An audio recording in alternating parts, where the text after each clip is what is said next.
An all too familiar scene for the Premier. Nathan Rees arrived 20 minutes late for today's community meeting. Ironically, he announced a new transport study for the Hunter. Wherever we've been, people have said that they want more work done on this, and that's why we've started this study. I want it complete by the middle of next year. Mr Rees promised answers when he was here last month. The solution for Maitland's gridlock, the only one the select crowd heard. Your critics are going to say it's another study. Yeah, they will, but if you accept you need more transport, which we do, the next thing is let's do the plan.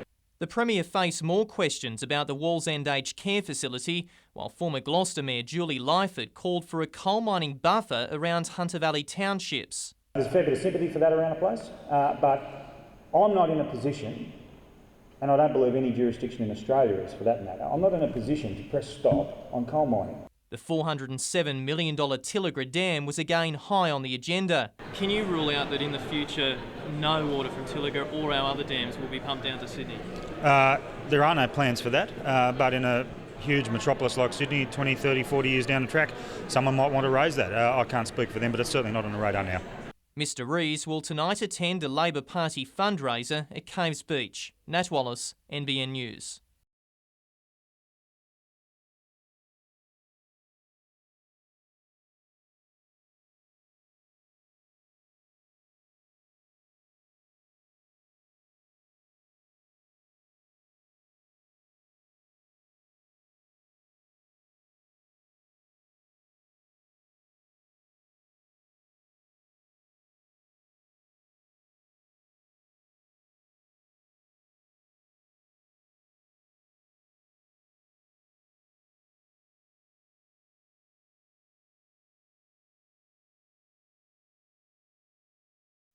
The highway interchange at Hexham is one of the busiest on the east coast, but according to the NRMA, the pressure point could be eased by linking traffic from the F3 freeway with the highway further north at Raymond Terrace. We've got the New England Highway and we have the F3 that all stop here where the Pacific Highway begins, and we have a missing link in the F3 to Raymond Terrace link. The link from the F3 through to Raymond Terrace would eliminate some major bottlenecks, like this spot at the John Redshaw Drive roundabout and also at Hexham. But the NRMA says it's another project that's fallen into a black hole. It is still in design phase, and that is just not good enough. What we want to do is see a commitment to building that particular link, and that will help reduce the congestion on our Hunter roads and save lives in the future. The NRMA says delays in upgrading the highway between Newcastle and Bulahdelah have cost the community almost $3 million in human suffering and damage due to crashes. They say it would make more sense to simply fix the road. The traffic volumes have almost doubled in the 20 years since those awful bus crashes, and we think the road needs to be upgraded to accommodate the volumes of traffic, the volumes of freight that are now moving up and down the eastern seaboard. Paul Lobb, NBN News.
People living in this part of Maitland are very fond of their patch of green. Some have lived here so long they helped plant the trees.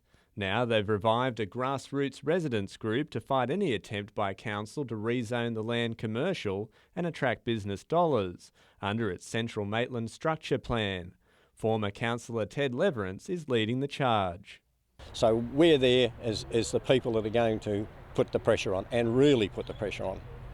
The residents fear their trees will be gone, replaced by tall buildings, and that their streets will see more traffic. We've got a lot of young children in the area and we don't need this sort of thing. It's only a money grab to make money for people, and it's zoned as recreational and should be left that way. But Maitland Mayor Peter Blackmore says council's plan is simply about floating options for decades to come, and that residential and recreational options are also on the table. I can tell you there will be no removal of trees in that area. Council will make a final decision on the plan before the end of the year, while the residents will air their concerns at a public meeting on Sunday. Colin Baldwin, NBN News.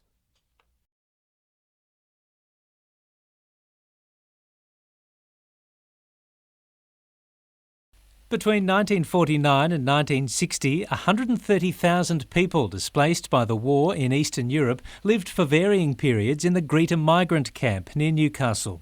Depicted in the film Silver City, named after the metal sheds they lived in, their arrival helped Australia cope with the lack of manpower after heavy losses during the war. It wasn't just to help the people from war-torn Europe, but also to help Australia grow as a country. And the people who came here, they were needed for their muscle more than anything else, and they came here and they built projects like the Snowy Mountains project.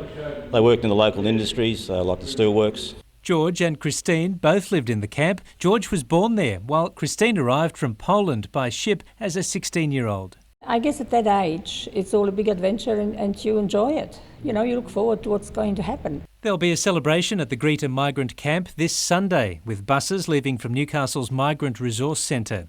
It'll be a nostalgic occasion for the camp's former residents and their families after coming face to face with a new culture all those years ago. I've spoken to a lot of people who were children there, and all they have is just happy memories of leaving war-torn Europe and coming out here and running around paddocks and just having a great time. Paul Lobb, NBN News.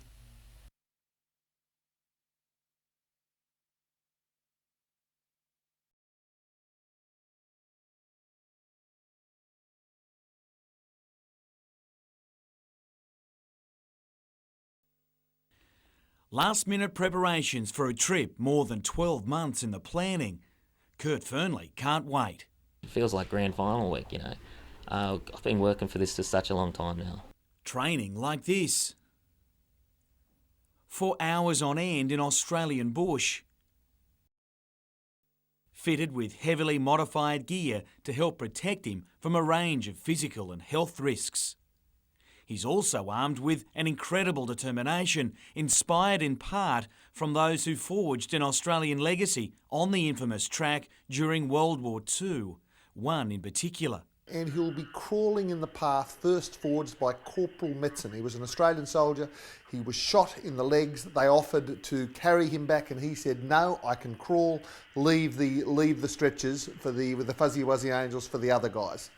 You know, the more I hear about this bloke, the more I'm sure that's going to be playing on my head while I'm there and just reminding myself about what they went through 40 years ago, because you know, no matter what we go through there, it's can't compare.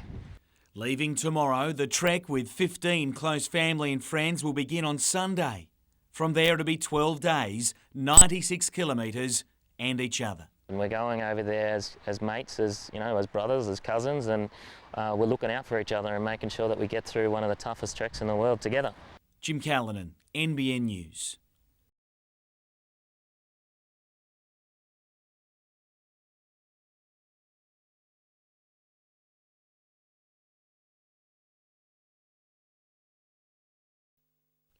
It's a question Joel Griffiths gets asked a lot himself these days, and he doesn't really know the answer.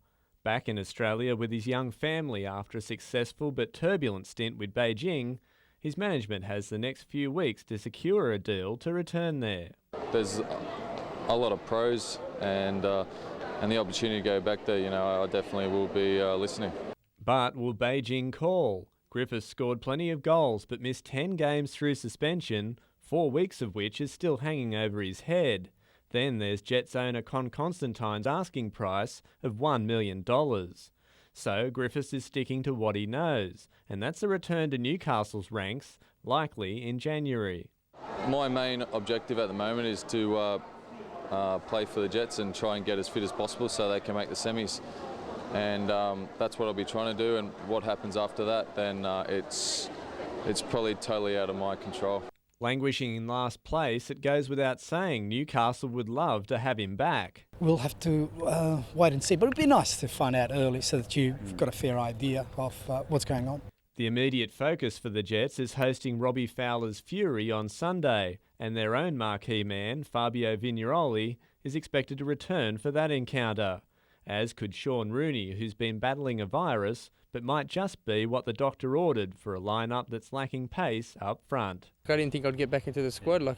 That's what I hope they kept doing well. So no, I couldn't get back in, but hopefully I'll get my chance and do well. Colin Baldwin, NBN News.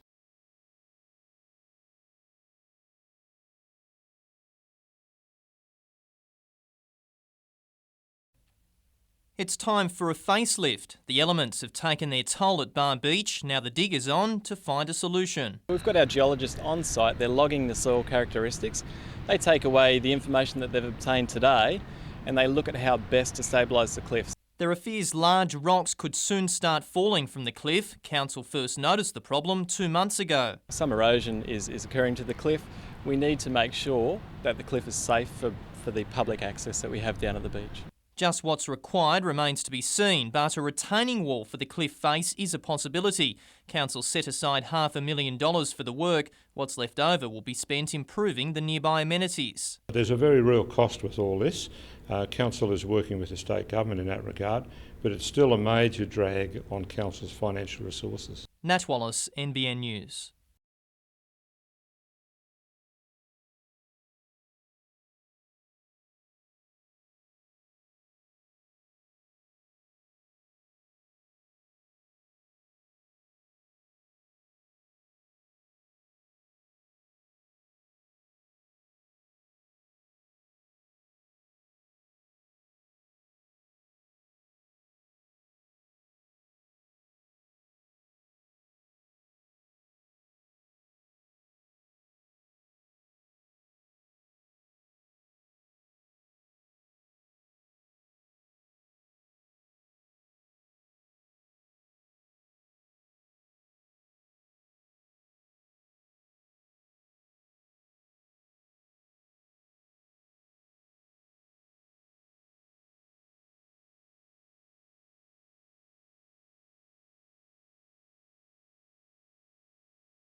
No gridlock today, but ask any peak hour driver and they'll tell you Maitland's main roundabouts are a traffic nightmare. All I have asked is for the Premier to be here, to look and stand there at peak hour and watch these poor motorists that are lined up in a gridlock situation. Nathan Rees experienced the bottleneck yesterday. He arrived 20 minutes late for the community forum. There was no mention of a $100,000 study announced last year to find a solution. Oh, I'm absolutely convinced it has been done. It's just that we haven't seen the results. I talk to the Mayor all the time. All he has to do is ask me and I'll tell him and I'll show him the findings of that study. The state government claims the exact details of the study are no longer important because the billion-dollar Hunter Expressway and the third Hunter River crossing will solve all of Maitland's traffic woes. It's a case of waiting for those things to get constructed, but there's no doubt that we've addressed this issue. Something has to be done. You just can't dismiss it. Nat Wallace, NBN News.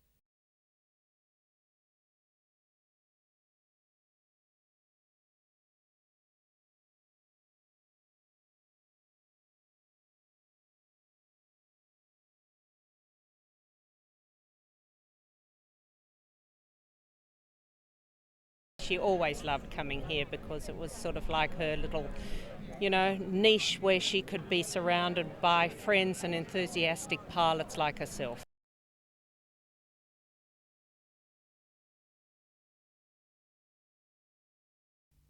During his time in England, Robbie Fowler earned the nickname of God thanks to his amazing ability to find the back of the net. The fanatical support may have changed here in Australia, but not his goal-scoring touch. It's obviously great scoring goals, and I've always loved scoring goals, and I always will do. But I'd swap it for us to be higher in the table every day of the week. Unlike some marquee players who promised plenty on paper, Fowler has proved that form is temporary, class is permanent. It's what I expected of Robbie Fowler. A lot of people had written him off, and I'm glad he's come back and kicked him between the legs. Despite a 5-game unbeaten run, the Furies still sit in second last, 2 points in front of Newcastle, making tomorrow's clash a must-win for both sides. On any given day, I think any team can beat any other team in this league. So, Newcastle, it's again like us. They've struggled a little bit. Branko Kalina is hoping the Fowler factor won't intimidate the Jets. It's not just about I've played well against Robbie Fowler, so hopefully that will be the case with some of the players. The coach is determined not to pay too much attention to the A-League's highest profile player. Oh, I don't know about that. I thought Jason Kalina was pretty high profile.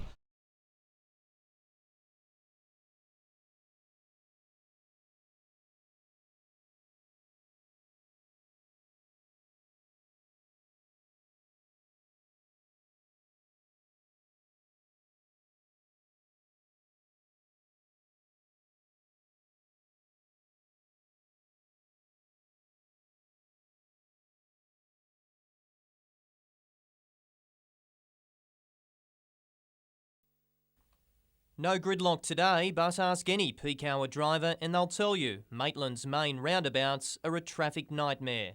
All I have asked is for the Premier to be here, to look and stand there at peak hour and watch these poor motorists that are lined up in a gridlock situation.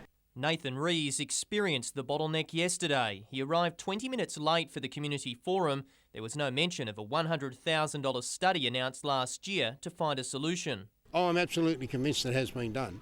It's just that we haven't seen the results. I talk to the Mayor all the time. All he has to do is ask me and I'll tell him and I'll show him the findings of that study.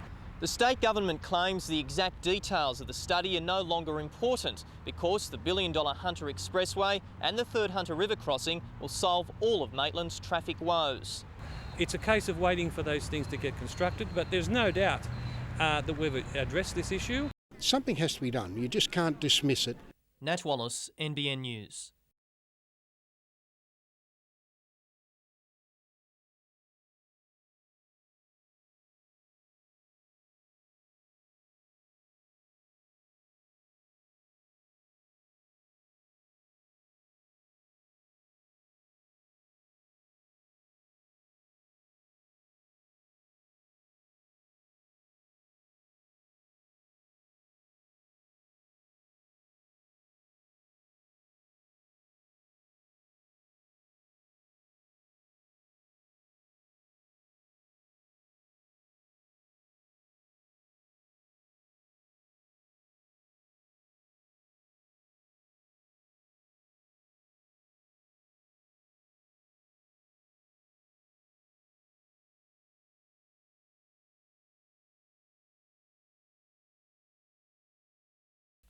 Police gearing up to stop illegal trail bike riding. They've already confiscated 7 bikes and specialised officers will chase more offenders over the coming months.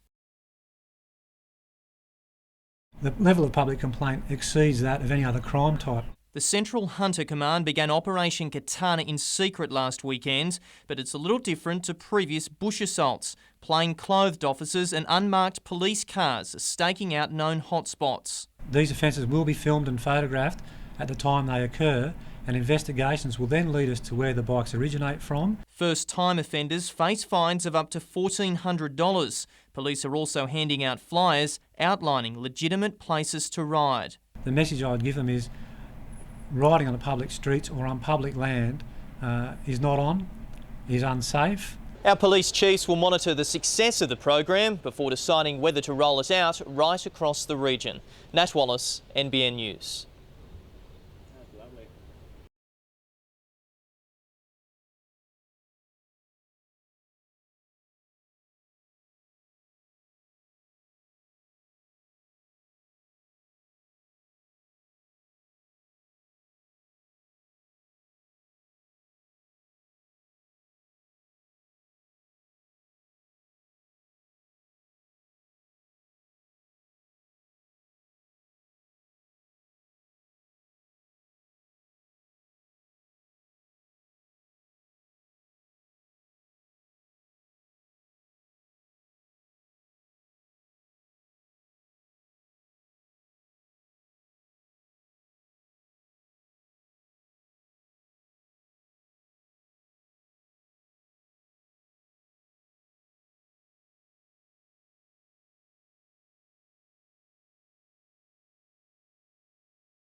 The night got off to a shaky start for Chad Reed, mechanical problems forcing him out of the top 10 shootout, although he did find a way to contribute.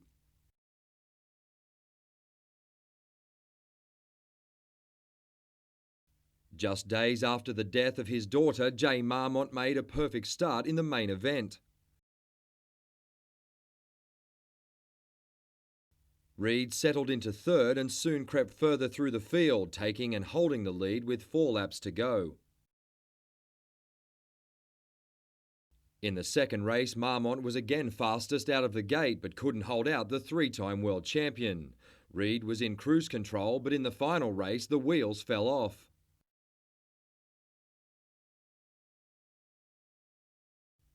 The defending champion was clearly hurt and unable to finish, giving Marmont the chance to claim an emotional round win. I'd like to dedicate this win to my baby girl. She died 2 days ago and I love her. Parramatta will host the next round of the series on November 14.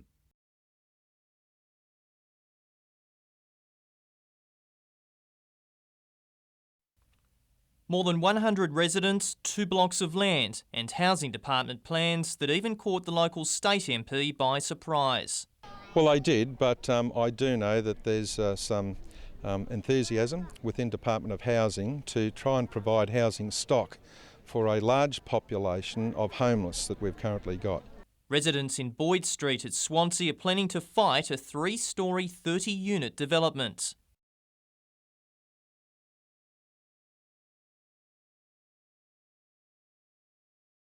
Swansea Police Station is not manned. There's already a fair bit of crime issues. They're also citing height and privacy concerns. Julie and Graham Ellerkamp live next door and they want to protect the value of their house. Well, that's going to drop, I'm sure. A similar project is planned for Josephine Street. Another, in Belmont, will be meters from the highway. Swansea residents fear the state government is spending Kevin Rudd's stimulus cash without any consideration. Our house is going to be in the shade till after lunchtime every day. I will be raising the concerns by residents with the Minister for Housing, David Borger. A town meeting is planned for Wednesday night. Nat Wallace, NBN News.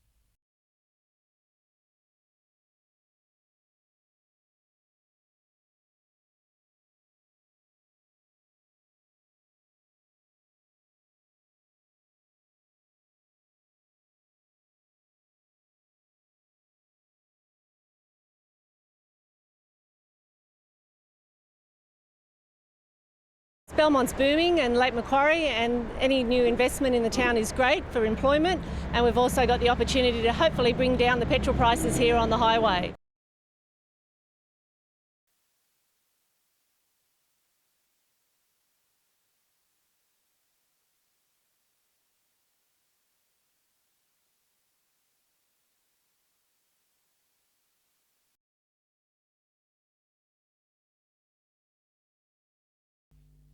Fighting graffiti has become a full-time job in some Hunter suburbs, with business owners spending thousands to remove tags or replace glass that has been etched. New laws being proposed by the state government would make it illegal for a juvenile to carry a spray can, unless they can prove they need it. It's not just youth that are doing this. Some of these guys that are doing this are up into their 30s and 40s, so they're well beyond youth centre age, but they just need to be engaged. There needs to be a differentiation between vandalism and what I would call muraling and art. Jail sentences could also be imposed on anyone caught in the act or with graffiti producing equipment. Sounds good on the surface, probably a bit harsh for a first-time offender, but repeat offenders, yeah, some sort of punitive action should be taken. Newcastle Council spends tens of thousands of dollars dealing with the problem. Lord Mayor John Tate says the proposed laws, which could force offenders to clean up their own vandalism, would save vital funds. He believes that money could be used to step up the fight by installing more CCTV cameras across the city. Prevention of graffiti, it's one of the tools, one of the mechanisms that we need to employ, so more resources can go into that. If we can get the incidence of graffiti down, it will be a huge saving to the community. Mitchell Hughes, NBN News.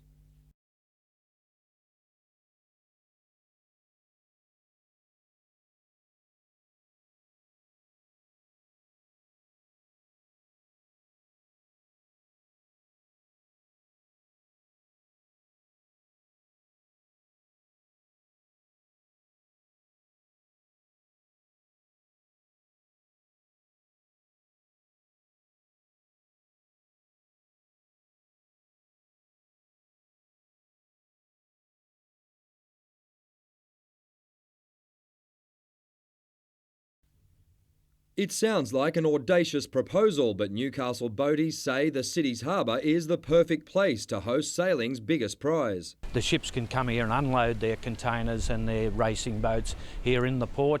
They don't have a bar to contend with. The Cruising Yacht Club believes the vacant Dyke Point shed could be used to store the massive boats Alinghi and Oracle, and that it's also big enough to enable crews to perform repairs. Then we also have, 5 minutes away, a tow out to the best, I believe, the best sailing area on the East Coast. Sydney and Queensland have been mentioned as possible contenders if Australia is chosen to host the event.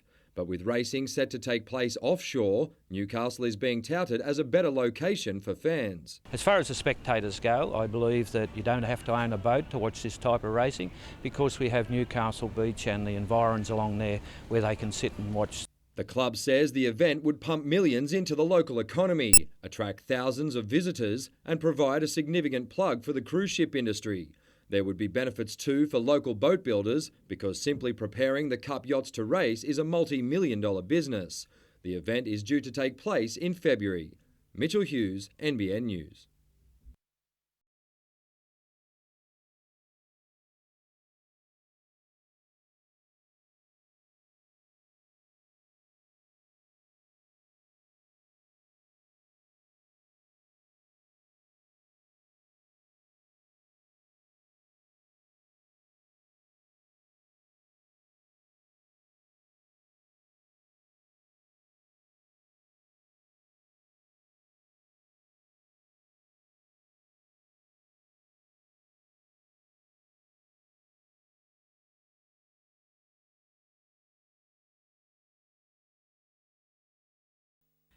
The post-game celebrations show just what the win meant to the team, but also for Neil Young. His smile was still on show today after impressing in a senior team debut many years in the making. It's all worthwhile now. Yeah, get that first one out of the way and hopefully get another couple now. He only got the start after a groin injury ruled out Ben Kennedy in the pre-match warm-up. And the first-choice keeper may be hard-pressed to get his spot back, given he'll miss the Jets' next game at least. Good on him, he's taking this opportunity, so now it's back up to me to, win my spot back. I want it more than you believe. I had the taste now, so I'm there for it. To be fair, Young had little to do in a game Newcastle dominated, but only sealed in the second half. The captain feasted on the feed from Michael Bridges. 1-0 up, the home side knew another goal was crucial. Finding it was the problem. When Bridges was fouled, it earned the Englishman a shot from the spot, and no one was going to take that off him. To be fair, Song did ask us. He said, "Bridgie, can I take it, please?" And I'll not repeat what I said to him. So. The end result said it all as he guaranteed the club all 3 competition points. I think I'd even celebrated before I'd even taken the penalty. It was it's just a lot of build-up of emotion. And now for some rest after 3 games in 10 days. Newcastle hosts Wellington in a fortnight, and there are several Jets looking to recover from injuries, including Bridges and Fabio Vignaroli, who played yesterday with a broken toe. Jim Callanan, NBN News.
Totally surprised. I really didn't realise it was on.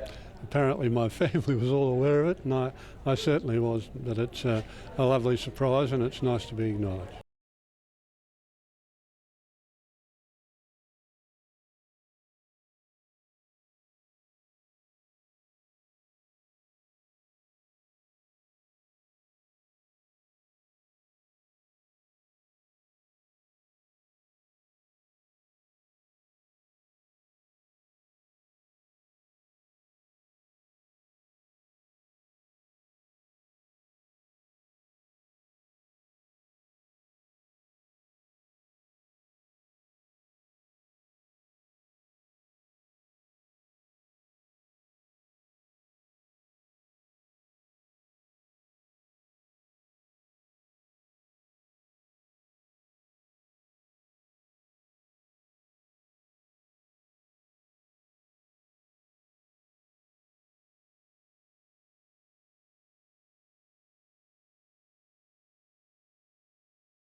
During the day, Empire Park looks like the perfect place for a stroll, but reports of increasing antisocial behaviour and gang activity has Newcastle Council worried. With the licensed premises very close, there just are problems at night, and those need to be rectified, and Council really wants to fix those problems. Council is now looking at what can be done to improve safety in the park, especially at night. I'd like to see it brought up to a higher standard, and perhaps a good starting point would be lighting. Council's focus on the park's safety follows a brutal attack on an English tourist. 9 days ago, Colin Edwards was set upon by a gang of 20 teenagers and king hit.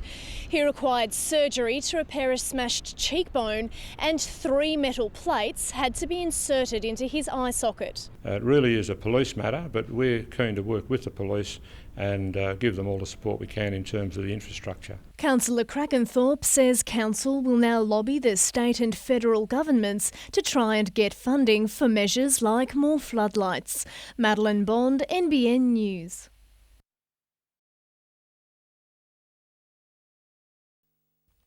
A bus and a man passionate about students' well-being.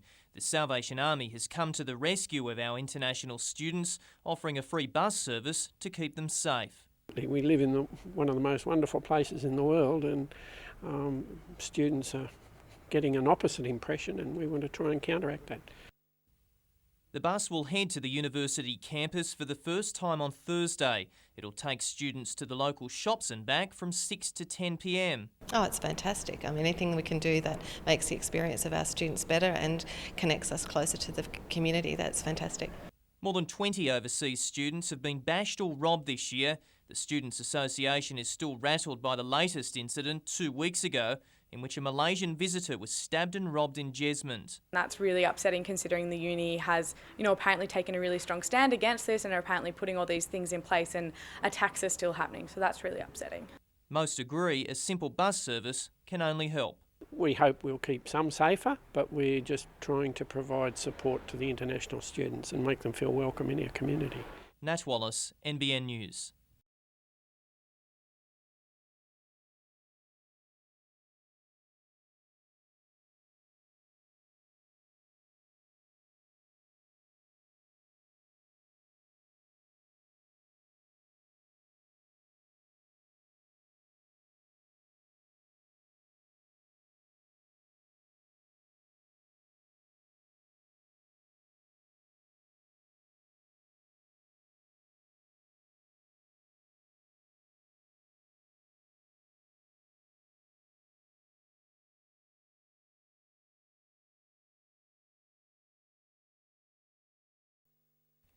Not a lot has changed in the 3 months since Council approved the development application for the Surf House site. The old building still stands, and now it's up for sale. Developer Keith Stronach is yet to move on a $5 million plan for Surf House. Instead, he wants to know if anyone's interested in buying or leasing the site. Yeah, we've got to deliver an outcome which we're obliged to do. Demolition delays have reignited claims a park is a better option than a 3-storey restaurant, kiosk and function centre. There was plenty of council officers that warned council about this, and there's internal council memos saying this is the wrong place. Unfortunately, for political reasons, this was pushed ahead. Others disagree. I think the kiosk idea is a good one, and I think it's a useful use of that space. I'd love it to be a nighttime restaurant where you could sit and the beach was all lit up and you could dine and look at the ocean. Get on with it. Yeah, get moving. A legal threat still surrounds the plans themselves. The community group has until next month to formally take action, ensuring Surf House will continue to take in the view for a little while longer. Those people who are threatening the legal action are really holding this back. Nat Wallace, NBN News.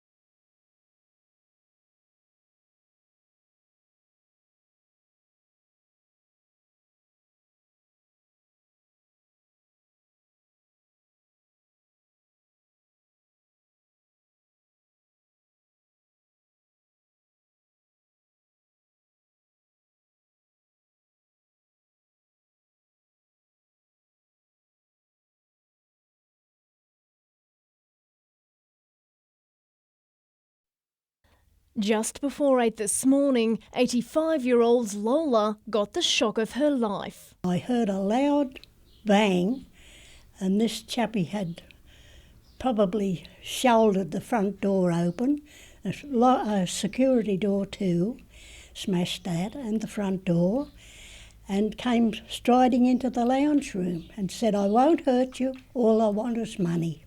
She's at least the fourth elderly woman he's targeted. The thief has also robbed two 90-year-olds and a 75-year-old, all in the suburb of Broadmeadow. Police are also investigating links to break-ins at nearby Lambton and Stockton. The man tells his victims a sob story. I asked him, "Why are you doing this thing?" You know, I sat talking to him. "Why are you breaking into people's houses and stealing money and everything?" And then he just went on with this story about no work and no money and no family, and a real long, sad story. The thief even broke into tears. Lola says she almost felt sorry for him. In a way I did, because I'm a bit sympathetic with people and their troubles. He's described as being aged in his 40s with greying hair and is relatively short. Madeline Bond, NBN News.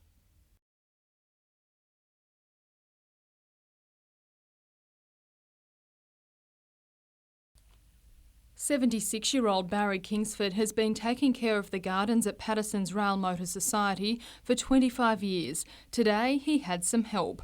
9 volunteers got to work in the yard as part of a unique partnership with the Office of Rail Heritage. Conservation Volunteers Australia says, much like the work it does in the natural environment, this initiative is about preserving something for future generations. Heritage items like what we see here at Patterson are so invaluable for the future generations, and if we don't really get a new breed of people coming out and interested in restoring these items, then they're just going to go away to waste. The group will start with landscaping and eventually move on to cataloguing thousands of historical documents. Very helpful to have around the yard, because if they don't come and give us a hand, it's going to get out of hand for us. Conservation Volunteers Australia is also looking for people to take part in an additional 26-week program based at the Patterson Museum. Really going to learn some great new skills in how to restore some of these items. They'll be trained in first aid, they'll be trained in occupational health and safety. Lauren Bladwell, NBN News.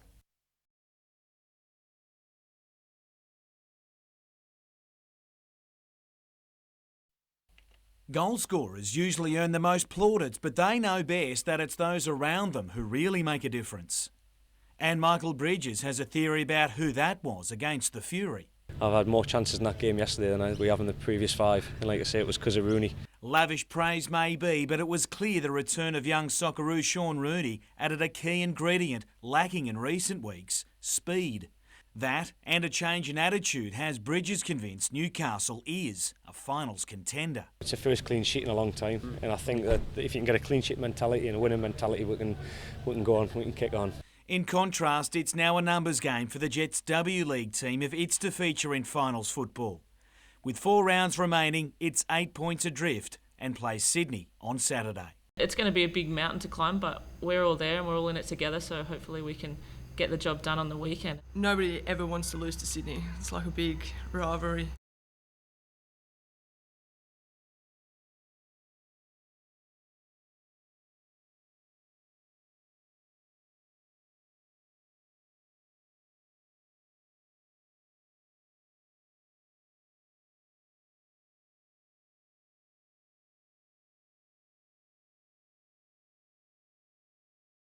I honestly believe that I have the potential to gain the Australian title. I'm quick, I'm fast, being a navigation here in Newcastle and having the local people behind me as well. And I'm going to put a great show on for the Newcastle people.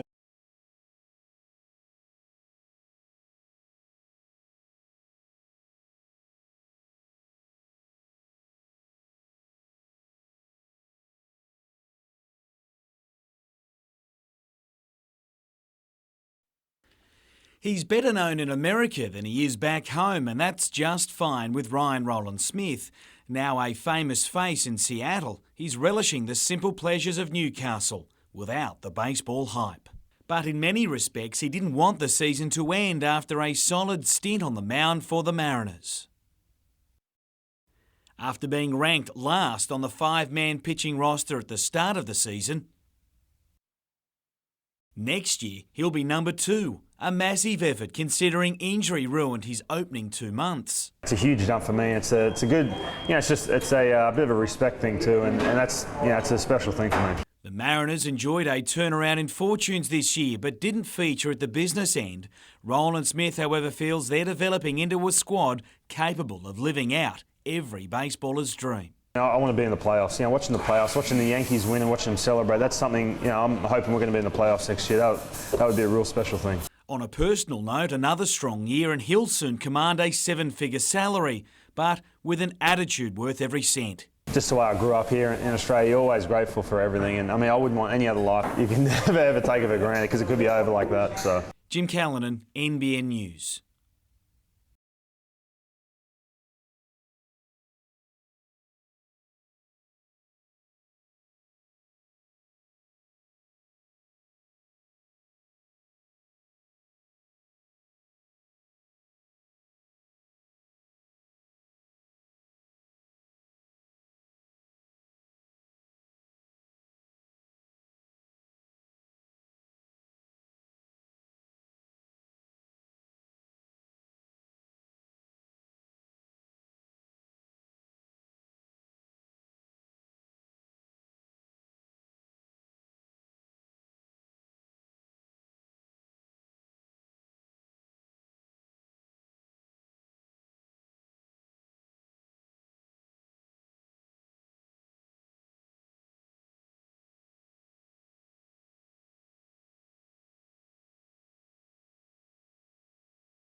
On the 11th hour of the 11th month, a minute's silence for those who served in conflict and those who made the ultimate sacrifice. The silence only broken by the stirring sound of a bugle. The service at the Cessnock Cenotaph saw various veterans groups pay their respects. In Aberdare, the focus was on just one digger, Private Albert Patterson. Old Pat, as he was affectionately known, was remembered at a ceremony at his gravesite. The war veteran passed away in 1964, but until now had been laid to rest in a pauper's grave. That was until close family friends successfully campaigned the War Grave Commission for a fitting memorial to mark his service. Not only that he'd given to us as children, but the service he'd given to his country in 2 world wars. The push was led by Don Farley's wife, who sadly passed away last month without seeing her hard work come to fruition. This man had served in 2 world wars, therefore I think he needed the recognition which he now has. That recognition is a proper grave and a lone poppy. Kate Mitchell, NBN News.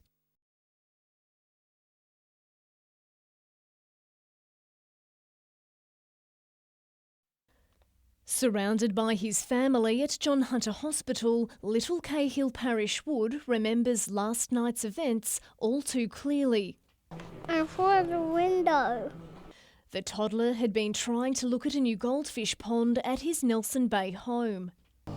Were you scared? Yeah. Do you remember getting to the bottom? Yeah. Did that hurt? Yeah. Are you going to go near the window again? No. And this is the window he fell from, 5 metres above the ground.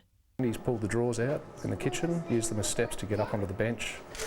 Window, we don't know if the window was open or he slid it open, and he's gone straight out. Incredibly, Cahill escaped, almost unscathed. To be honest, it should be much, much worse. It would almost be the best case scenario you could hope for. He's got a small amount of damage to his spleen. He's the third child in New South Wales to fall from a window in as many weeks. Last month in Sydney, 3-year-old Ayman Mustafa died after plunging 15 metres, while 6-year-old Aidan Del Bozo was left with a fractured skull and spinal injuries after falling out of this window. KidSafe Hunter says preventing such accidents is as easy as buying and installing window locks. It could save a life. Oh, most definitely, because we've seen more and more children falling out of windows. It's rather a new phenomenon in New South Wales. Madeline Bond, NBN News.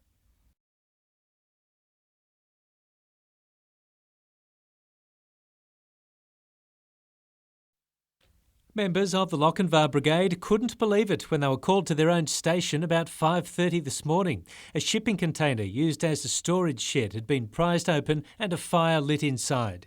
It destroyed everything, including lockers full of protective clothing, ladders and a supply of fire extinguishers.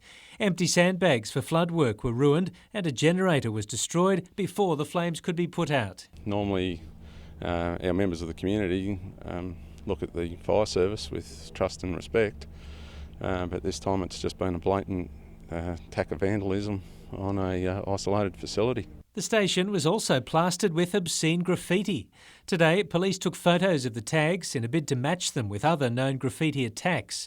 Morale among the volunteers was low today as the reality of the attack sunk in. These guys are strong and resilient, and they'll come back.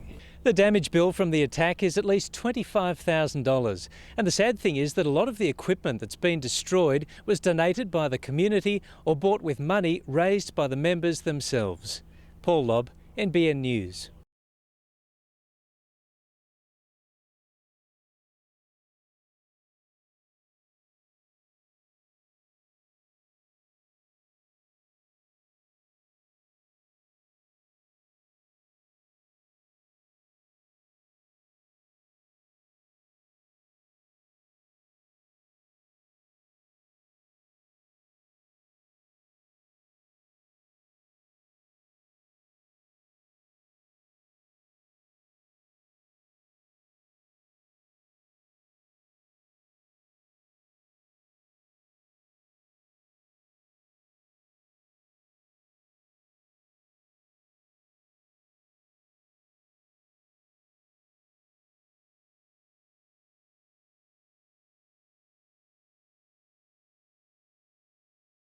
This move will put them in a greater proximity to a number of the other support services that they need to access, like the Cancer Council information booth and our pharmacy and psycho-oncology services and so on.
It was 800 metres of pure torture, designed to push the Knights right out of their comfort zone and sort out the men from the boys. And with temperatures soaring at Singleton Army Base this afternoon, it was clear no one was comfortable.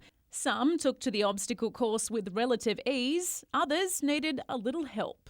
Sometimes, you find different characters adjusting to that differently. So, yeah, we're looking for leadership traits in all our players, not just our senior players, but definitely some of our younger players as well. Basically, we're trying to build from the squad they had last year to just open it up a little bit, make them very mentally strong and very physically strong for what's going to happen during the season.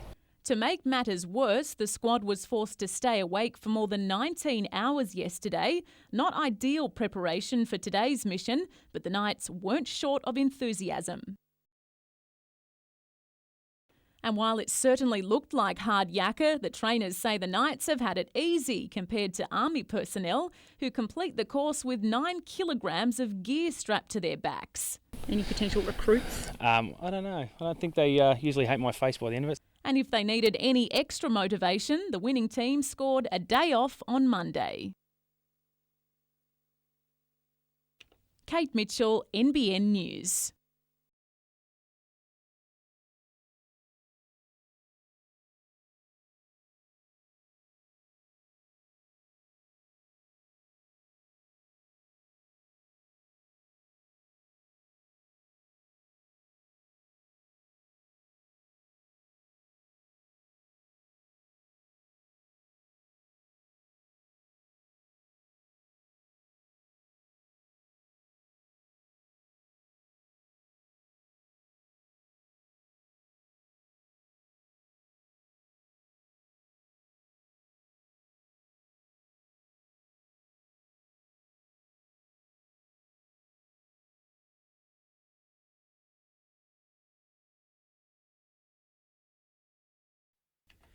He's never seen so many people at an Australian event before, and it hasn't even formally started. For James Nitties, it's plain to see what Tiger Woods is doing for golf in this country, and he's certainly not complaining. He's what we need in Australian golf. I mean, if he plays well this week, you're going to get a lot of people watching golf that have never turned a TV on for golf before. So I think it's a great thing. That doesn't mean the locals aren't out to try and beat him, Nitties included.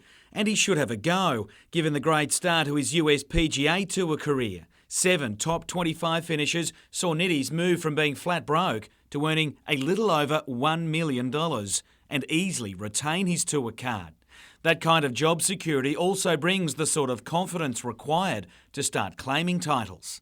I want to come back and I want to win these events. They're not just my look forward to events now. They're events that I want to do and compete well in. And the fact Tiger is here makes it only better. For us, it's a good opportunity, especially if you could win or you can finish in the top 5. You massively boost your world ranking points and get starts in those World Golf Championships next year. Nitties will actually tee off in the group behind Woods tomorrow with several others from the Hunter, including Kurt Barnes, to start their Masters campaigns early in the morning.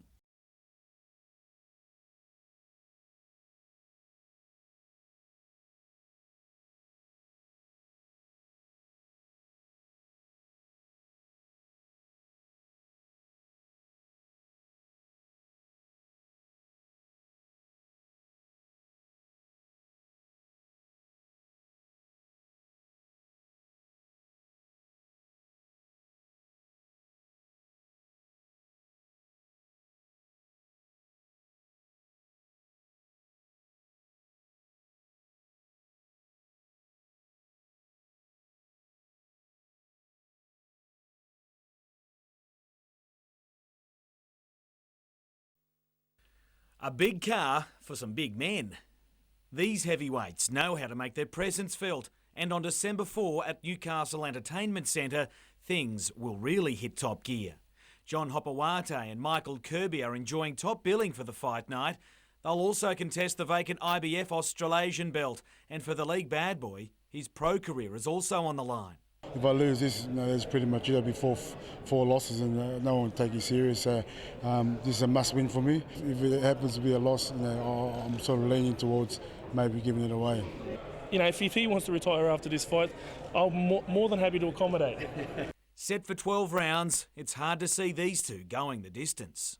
Not going to be only of his backslapping mates to say you're the best. I don't care about any of that. It's just going to be him and me, and it's going to be on. Solomon Hamono beat Kirby in their last bout, and the ex-leaguey will be in Hopoate's corner after his own fight on the night. Hop's got the power, the speed, and the mind to do it. Homegrown fighters will feature too, among them Daniel Aman. It'll be the biggest crowd I've fought in front of in Newcastle by far, and I can't wait. While fellow Novocastrian Bobby Tui Moalunga will launch his professional career on the night, so long as someone fronts up to fight him. I've had a few knockbacks, so mate, I'll put it out there to any heavyweight in Australia. I'll take on anyone.